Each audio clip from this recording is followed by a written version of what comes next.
The text arrived between servicing customers at my boutique. My hands didn't shake as I read it, and my voice didn't falter as I assisted Mrs. Peterson in choosing a scarf. I'm leaving you and moving to Miami with my 20-year-old girlfriend. I've already depleted our joint account. I waited until Mrs. Peterson left her item wrapped in our distinctive silver, since that was the sole indication that my 12-year spouse had just texted me to end our marriage. I'm Claire, and I just got the most heartless farewell in history at the age of 38. While Mark was likely gloating over his grand exit and picturing me crying over his betrayal, I was quietly closing my boutique for the day. The signs had been there for months, and the late nights at work never matched his paid deposits. Good luck before typing my response. His phone's abrupt password changes, the way he'd started attending the gym consistently, and his attempts to get new clothes returned to his youth 3 months ago.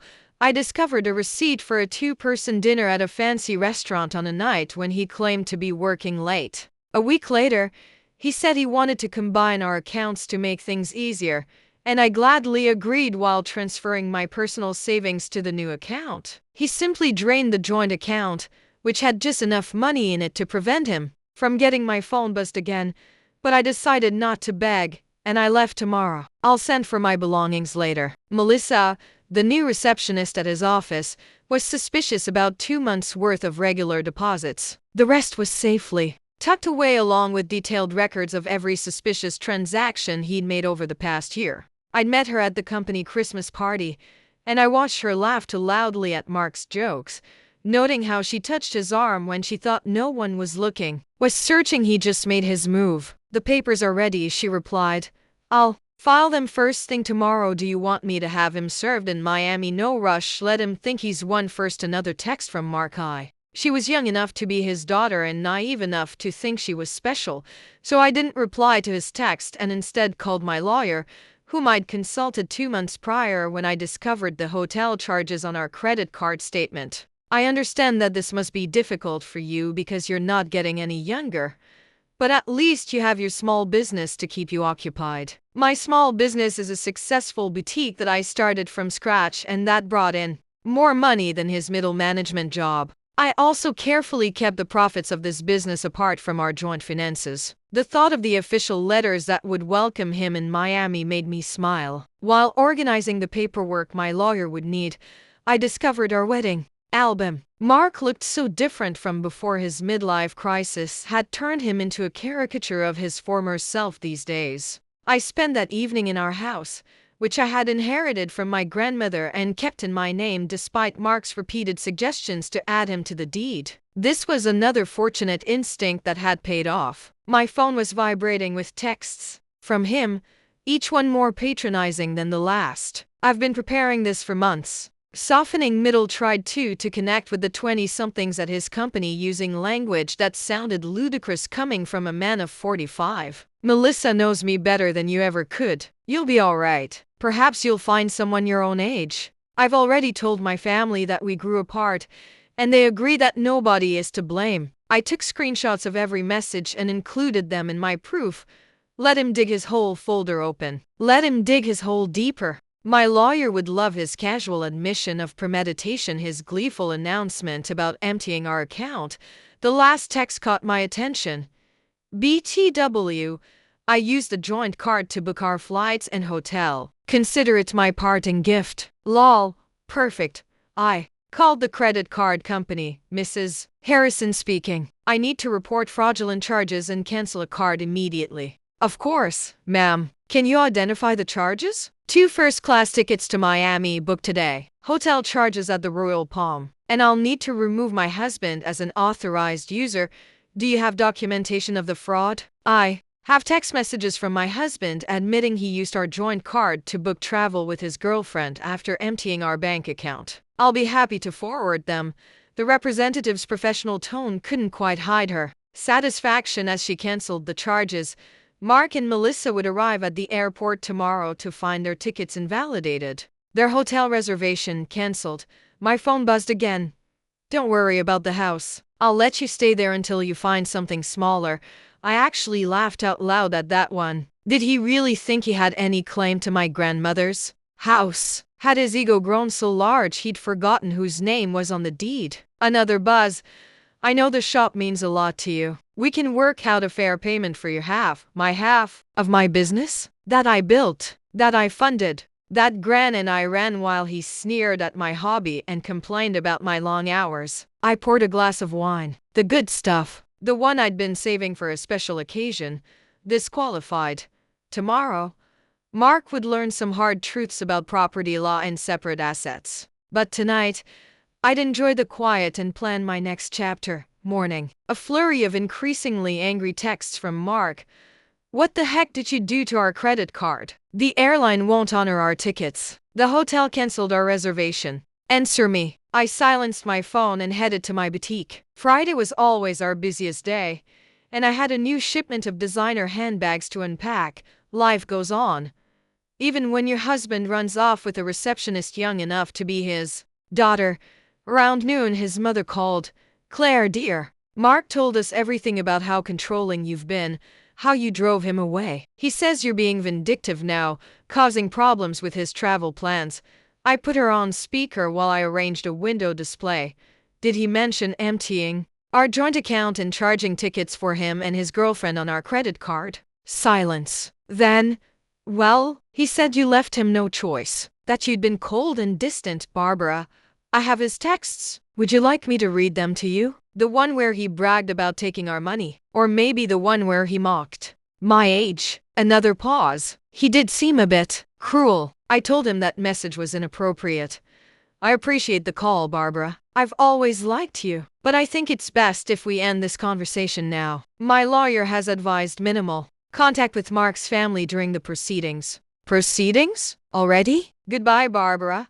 By late afternoon, Mark's sister Amanda was already spreading family gossip. Apparently, Mark and Melissa were stuck at a budget motel near the airport. Their Miami dreams temporarily derailed. He tried using his personal credit cards, those had been maxed out for months. Another red flag I'd noticed. Then, my lawyer called with an update. The emergency hearing is scheduled for Monday. Given his admission of emptying the joint account and the documented credit card fraud, we're in a strong position to freeze all remaining assets. Has he been served yet? Not yet. But he'll get the papers at his new motel address. Speaking of which, his girlfriend's social media is providing excellent evidence. She's been posting about their adventure all day, including some choice comments about you. I smiled. I had my own documentation, a year's worth of suspicious charges, hotel receipts, text messages that proved premeditation. Mark had been so focused on his grand escape, he never considered I might be watching, waiting, preparing. My phone buzzed again. You think you're so smart, but I made copies of all the boutique's financial records. Half that business is mine. I forwarded the text to my lawyer, adding it to the growing file of Mark's mistakes. Let him learn the hard way about separate assets and business ownership. Sometimes the best revenge is simply being prepared.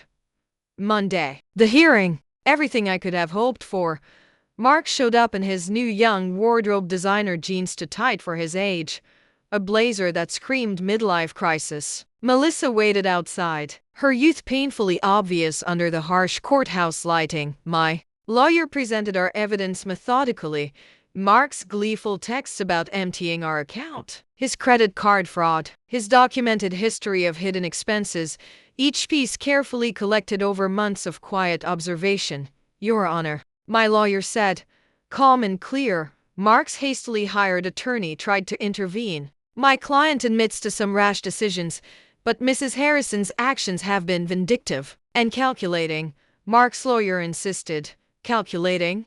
My lawyer countered, calm and precise. You mean prudent? My client protected her separate assets and maintained detailed records of her husband's suspicious behavior. That's not vindictive, that's smart business. The judge reviewed the documentation, the separate property deed to my grandmother's house, the boutique's incorporation papers, in my name, only the careful separation of business and personal finance. Cecil, the things Mark had always complained about now working exactly as intended. Mr. Harrison, the judge addressed Mark directly. You admitted via text message to deliberately emptying a joint account and using shared credit cards to fund a trip with your girlfriend. Do you deny this? Mark shifted uncomfortably. I was just trying to make a clean break. By committing financial fraud? The judge raised an eyebrow.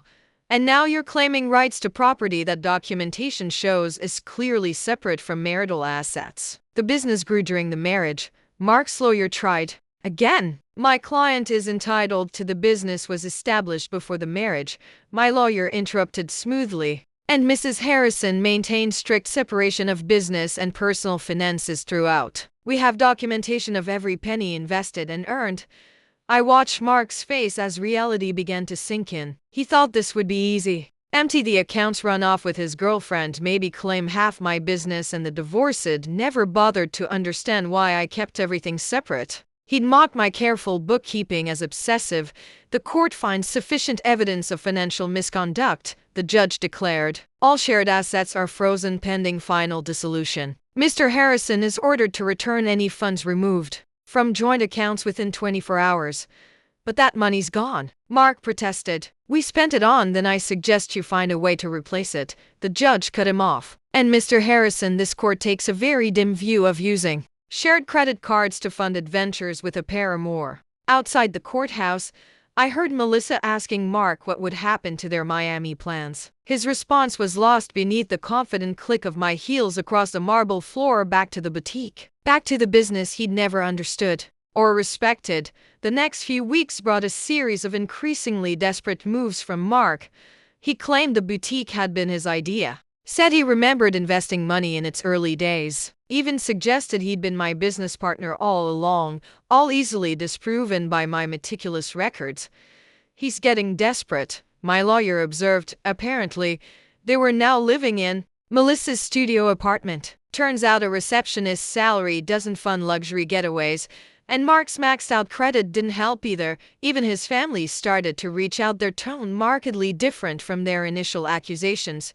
We had no idea, his sister Amanda admitted. He told us you'd been cold, controlling, that he needed to escape. But then we saw his texts, the way he bragged about taking your money. She paused. That's not the brother I thought I knew. His mother called again, this time in tears. The things he said about your age, about replacing you with someone younger. I raised him better than that. I thought I did anyway.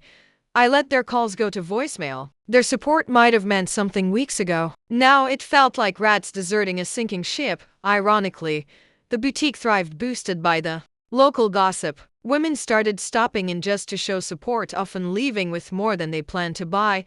My ex tried something similar. One customer confided while buying a designer handbag, thought he'd take everything in the divorce. Men like that never expect us to be smarter than them. She winked as she tapped her card. My phone still buzzed occasionally with texts from Mark, his tone swinging between anger and manipulation. You've ruined everything. I never meant to hurt you. You'll regret being so vindictive. Can't we work something out? That business would be nothing without my support. I forwarded each message to my lawyer without responding. Let him dig his hole deeper.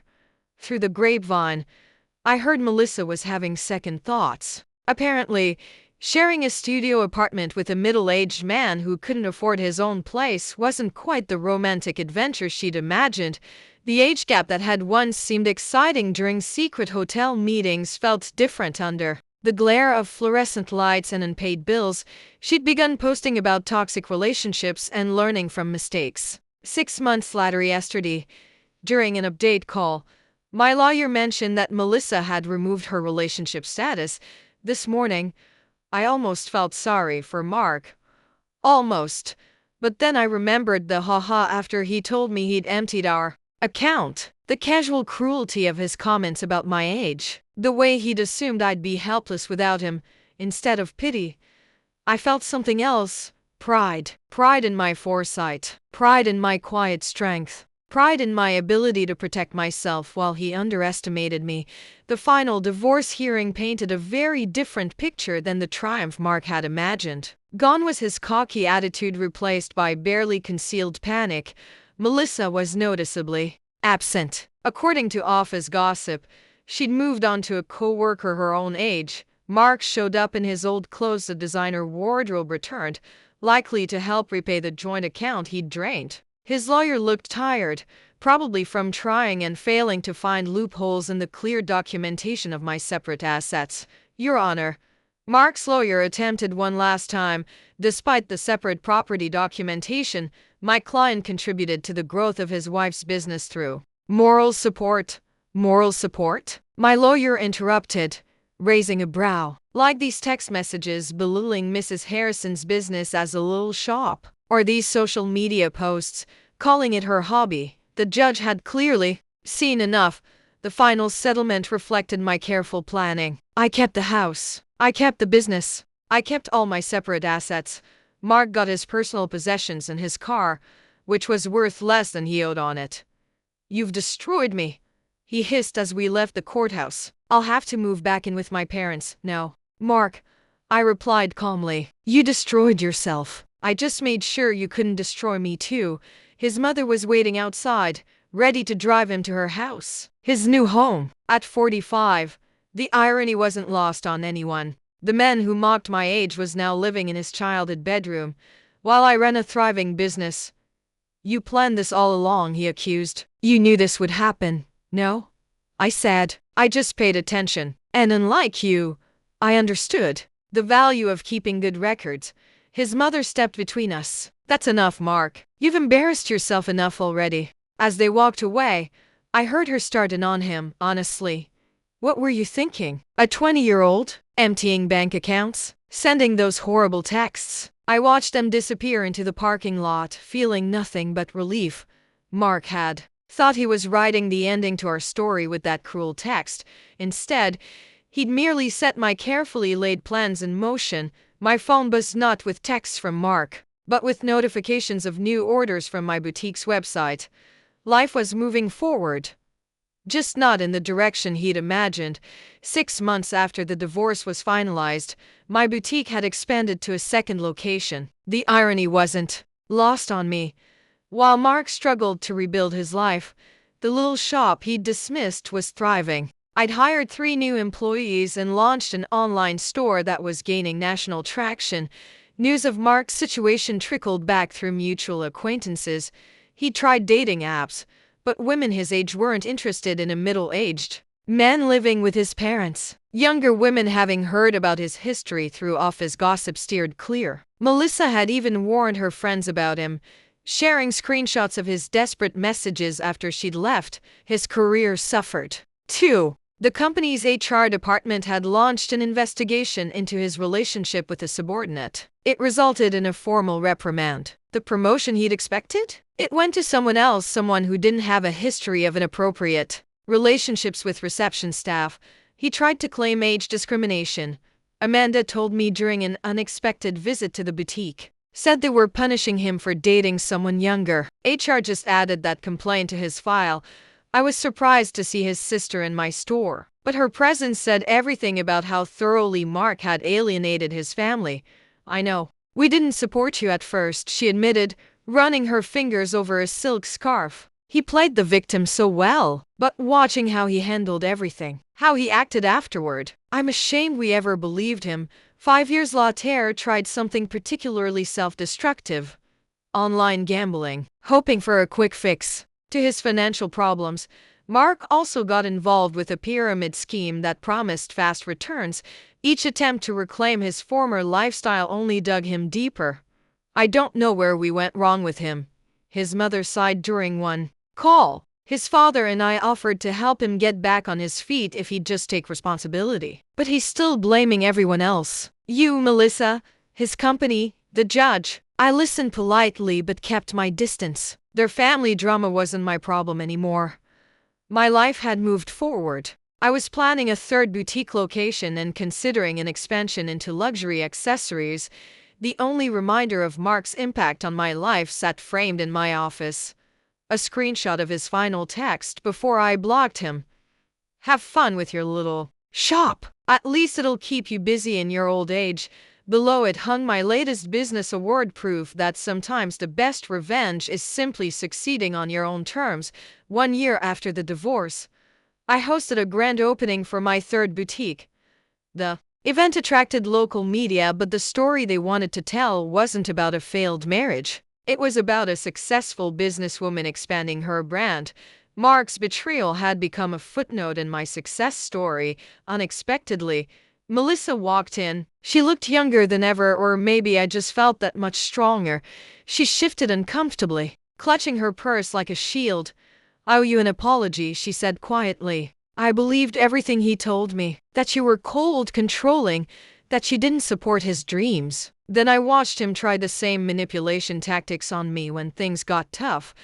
I continued arranging a display of designer sunglasses. "Those weren't dreams, Melissa. They were escapes. There's a difference." "I know that now," she said. "He tried to move in after you froze the accounts. Thought my studio apartment was temporary. After 2 weeks of him complaining about the size of my closet and suggesting I take out a loan for a bigger place, I understood what you meant." I laughed. "Let me guess, he had big plans but no way to fund them." "Exactly. Everything was going to work out once his investments paid off. Once he got that promotion. Once his cryptocurrency definitely increased in value." She shook her head. "I'm dating someone my own age now. We have student loans and a small apartment, but at least we're building something real." After she left, my assistant manager whispered, "Was that the girlfriend?" "No," I replied. "That was just another woman who learned the same lesson I did." Speaking of lessons, I gestured to a young couple examining our designer handbags. "Let's talk about your idea for expanding our accessories line." The boutique had become more than a business. It was a symbol of independence, resilience, and the power of preparation. Young entrepreneurs often sought my advice. I always emphasized the importance of protecting their assets. Mark's mother called one last time. Not to discuss Mark, but to thank me. "You taught our family an important lesson," she said, "about enabling bad behavior, about making excuses for cruelty." Mark's still living at home, still blaming everyone else. But we're not defending him anymore. That's your legacy to our family, showing us the difference between supporting someone and enabling them. I thought about that legacy as I reviewed plans for a fourth location. Mark had intended to diminish me, to trade me in for a younger model and take half of everything I'd built. Instead, he'd inadvertently pushed me to become stronger and more successful. My phone buzzed. A text from my lawyer. Mark filed another petition to revisit the settlement. The judge dismissed it immediately and ordered him to pay court costs. "Thought you'd enjoy that." I smiled, imagining him in his childhood bedroom, still trying to rewrite an ending that had been determined the moment he underestimated me. 2 years after Mark's cruel text message, I received an invitation to speak at a women's business conference. The topic wasn't betrayal. It was building and protecting a successful business. My story had evolved from cautionary tale to inspiration. During the Q&A, one woman asked, "My husband says I'm being paranoid keeping finances separate. That marriage means sharing everything." "My ex-husband said the same thing," I replied, "right up until he tried to claim half my business." Trust your instincts. Protection isn't paranoia. The boutique chain had grown to 5 locations, each more successful than the last. The little shop Mark had mocked now employed 30 people and had been featured in several national magazines. Through mutual friends, I heard Mark had finally moved out of his parents' house into a small apartment above a garage. He'd taken a lower-paying job after his former company downsized. His dating profile still listed him as young at heart, though his photo was clearly outdated. Ironically, Melissa had become a regular customer at my original boutique. She'd earned her business degree and started her own social media consulting firm. "You inspired me," she said once, showing how a woman can build something lasting instead of falling for empty promises. I kept Mark's cruel text framed in my office, not as a reminder of pain, but as proof of how far I'd come. Below it hung a sign that read, "Success is the best revenge." At the 5-year anniversary of my original boutique, I stood before employees and loyal customers. The space had transformed from a single little shop into the flagship store of a thriving business empire. Mark's mother attended, though I hadn't sent her an invitation. She waited until the crowd thinned before approaching me. "I saw Mark yesterday," she said, smoothing her designer dress one she'd bought from my store. He was talking about his glory days, about the life he could have had. He still doesn't understand. He didn't lose everything in the divorce. He threw it away. I thought about that text message, his casual cruelty, his assumption that I would crumble without him, how he expected me to beg, to break, to prove him right about my desperation. Instead, I built something stronger than before. Each new boutique was a testament to what women can achieve when they stop dimming their light for insecure men. A young saleswoman I'd hired recently, coincidentally also named Melissa, came over with a question about our new inventory system. As I explained the process, I caught my reflection in the store window. I saw what Mark had failed to see 5 years ago. Not a woman getting older, but a woman getting wiser, stronger, and more successful. His cruel text had been meant as an ending. Instead, it had been a beginning. Not just for me, but for every woman who heard my story and realized she deserved better than someone else's midlife crisis.